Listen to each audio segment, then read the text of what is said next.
So for our topic today, we are going to discuss current drug scenario in the Philippines.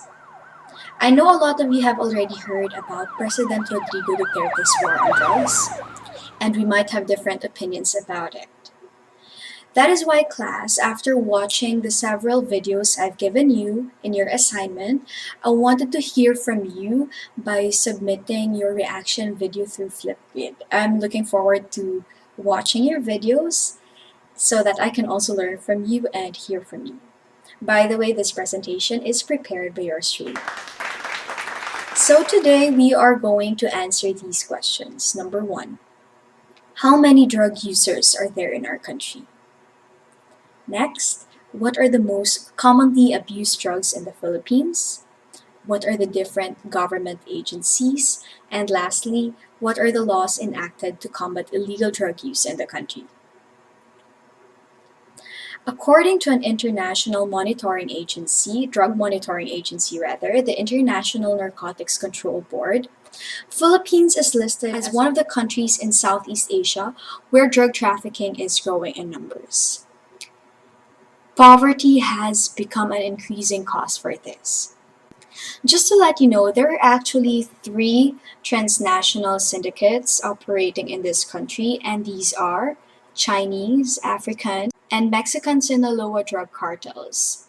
And they are actually believed to, take advantage and exploit the poor and use promises of easy money to entice the people to serve as couriers and drug runners, rather. This might be not new to us already because we have heard it from news or from our communities. Now let's take a look at this graph. In 1972, there were only about 20,000 drug users in the country. In 2004, the figure has climbed to 6.7 million drug users, but declined in 2012 with an estimated 1.3 million. In the latest survey, which is 2015, commissioned by the DDB, there's an estimated 1.8 million drug users from about more or less 100 million population in the country. I know some of you might be wondering or asking me, how about now? That is why I need to search for an article related to it, and I've come across with this one. It's an article from year 2019, just last year, and the president mentioned there that there's an actually 7 to 8 million drug users in the Philippines. Now let's take a look at this table, the profile of Filipino drug users. Based on the result, the majority of these users were males, employed adults from 18 years old to 59 years old with a high school education. The Visayas region reported to have the highest drug use rate, followed by the NCR and Mindanao. And the top three most abused drugs in the country are the following: marijuana, shabu, and cocaine. But they are often taken in combination. Shabu has the highest share in the market and is the most prevalent drug in rehabilitation facilities.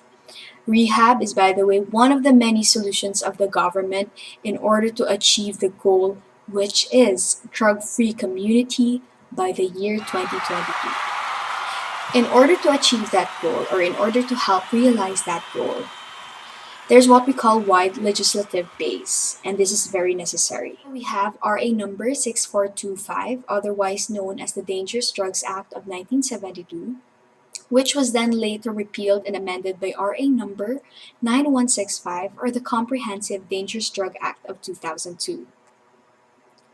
Under the first act mentioned, the Dangerous Drugs Board was created, and it serves as the focal agency for all drug-related matters. It envisions a drug-resistant Philippines, thus needing the help of several government agencies like DepEd, DILG, DFA, CHED, and lastly, PIDEA.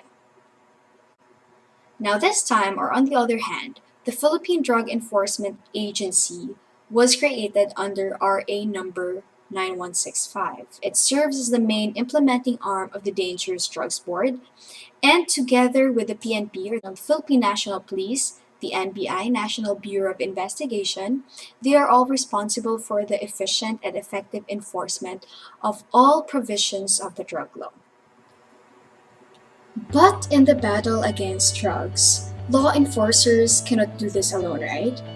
I hope you agree with me when I say that as members of the society, we also need to do our share, or we must also have our own share in order for us to live in a drug free community. We cannot afford to waste our future to drug addiction. That is why we really need to help win against this battle. And it must start within ourselves. That is why it all boils down to this question still. How can we prevent ourselves from substance use or drug use and abuse?